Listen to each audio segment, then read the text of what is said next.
नमस्ते। मैं राम भजो आप सभी का स्वागत करता हूं आपके अपने चैनल आप कौन है में। दोस्तों, वैसे हम योग को शुरू से सीख रहे थे, जिसमें यम हमने सीख लिया था। यम 5 प्रकार के होते हैं: सत्य, अहिंसा, अस्तेय, ब्रह्मचर्य और अपरिग्रह। दूसरा, नियम के कुछ पार्ट भी हमने सीख लिए थे। नियम भी 5 होते हैं। पीछे का बैकग्राउंड दिखाता हूँ, एक फूल दिखाता हूँ, बहुत प्यारा है, ये देखिए। हाँ, तो नियम के बारे में अपन चल रहे थे, चर्चा कर रहे थे। नियम भी 5 होते हैं: सोच, संतोष, तप, स्वाध्याय और ईश्वर प्राणिधान। अभी हम नियम के भी हमने 2-3 पार्ट पढ़ लिए थे। ये टिटूड़ी हैं। हाँ, तो हमने नियम के जो पार्ट पढ़े थे वो मैं आपको बता देता हूँ। पहला पार्ट था सोच, दूसरा था संतोष, तीसरा है तप। तप के बारे में मैं आपको बता देता हूँ। तप का अर्थ सभी प्रकार के द्वंद्वों को सहजता से सहन करना है। और पास लेकर जाऊं क्या?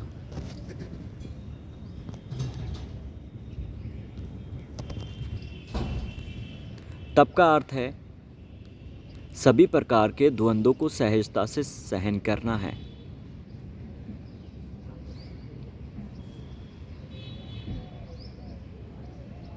अब बात आती है, ये द्वंद्व क्या है? द्वंद्व का अर्थ है विपरीत परिस्थितियों का आना ही द्वंद्व कहलाता है। जैसे सर्दी गर्मी, भूख प्यास, लाभ हानि, जय पराजय, दुख व मान अपमान आदि परिस्थितियों का आना। जब एक योगी साधक साधना करता है तो उसे इस प्रकार के द्वंद्व परेशान करते हैं। साधना में इन सभी द्वंद्वों को सहजतापूर्वक सहन करना ही तप कहलाता है।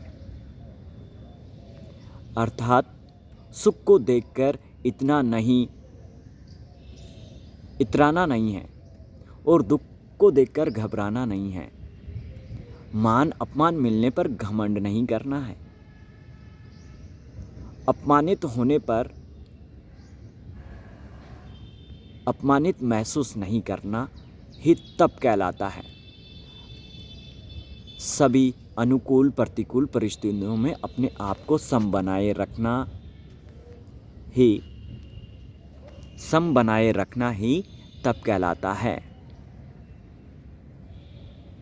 जैसे एक सोना या धातु अग्नि में तप कर उसके अंदर जो विकार होते हैं, दोष होते हैं, उनको दूर करते हैं, ठीक उसी प्रकार कहाँ गया, बैठ गया देखो, अपने दोषों को दूर करता है। ठीक उसी प्रकार जब तक तप रूपी भट्टी में साधक को न तपाया जाए तब तक वह साधक साधना में सफलता प्राप्त नहीं कर सकता।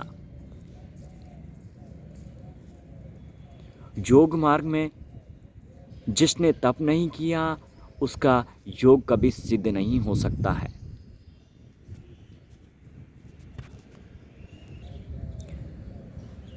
कुछ व्यक्तियों का मानना है तप अपने शरीर को तकलीफ या कष्ट देना है। जैसे बहुत से लोग, बहुत से योगी अपने चारों तरफ अग्नि जलाकर उसके बीच में बैठ जाते हैं या कई महीनों तक एक पैर पर खड़े रहते हैं और अपने आप को कष्ट देते हैं। गीता में तप को बताते हुए इस प्रकार के कष्टकारी तप को तामसिक तप कहते हैं। ये देखो, पेड़ बहुत सुंदर लग रहा है।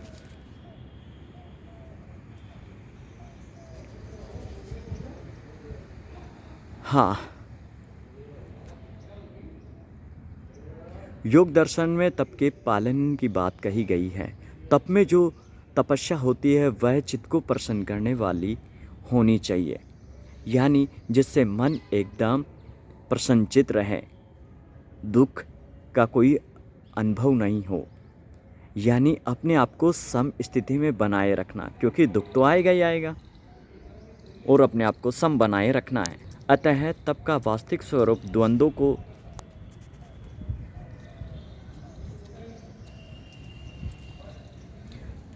अर्थात वो सही नहीं आ रहा था उधर से।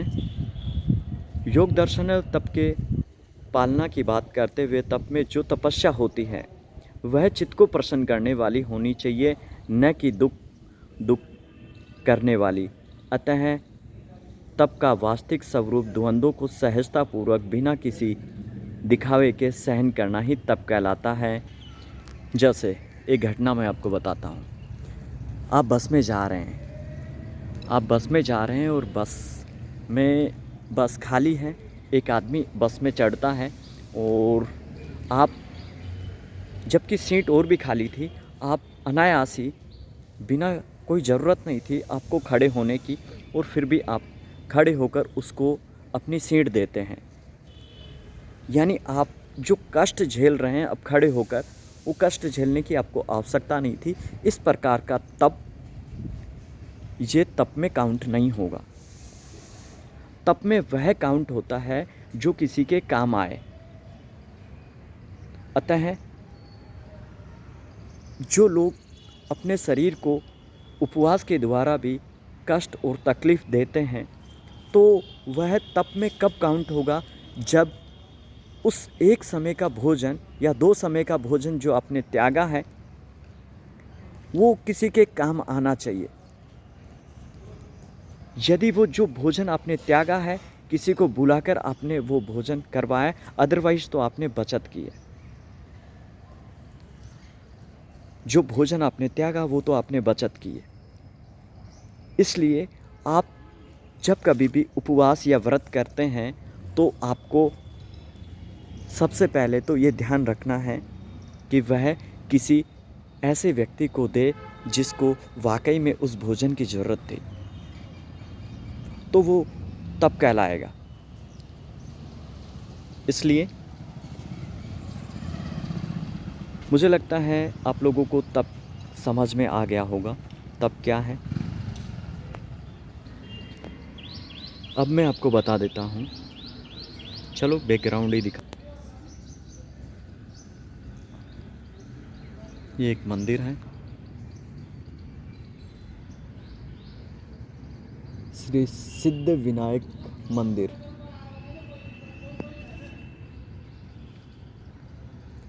ये हमें साधना के मार्ग में किस तरीके से आगे लेकर जाएगा। हम सभी प्रकार के द्वंद्वों में यदि हम समता की स्थिति लाते हैं, गीता में भी समता के बारे में बहुत बार कहा गया है, समता में रहना है, समता में रहना है। समता का मतलब किसी भी प्रकार का द्वंद्व, मान अपमान और उन सब द्वंद्वों से आपको परे होकर केवल समता में स्थित रहना है। विचलित नहीं होना है। ज़्यादा खुशी होए तो भी आपको विचलित नहीं होना है, एकदम सम स्थिति में बने रहना है। जब आप ऐसा करते हैं तो अपने आप को जानने लगते हैं वाकई में आप कौन हैं, और हमारे भीतर तक जा पहुंचने में हमें काफ़ी मदद मिलती है। और एक्चुअल में जब हम उस पेन को देख रहे होते हैं, समता में रहते हैं, किसी भी पीड़ा और कष्ट में को बस दृष्टा बनकर देखते रहते हैं, समता की स्थिति कोई विरोधाभास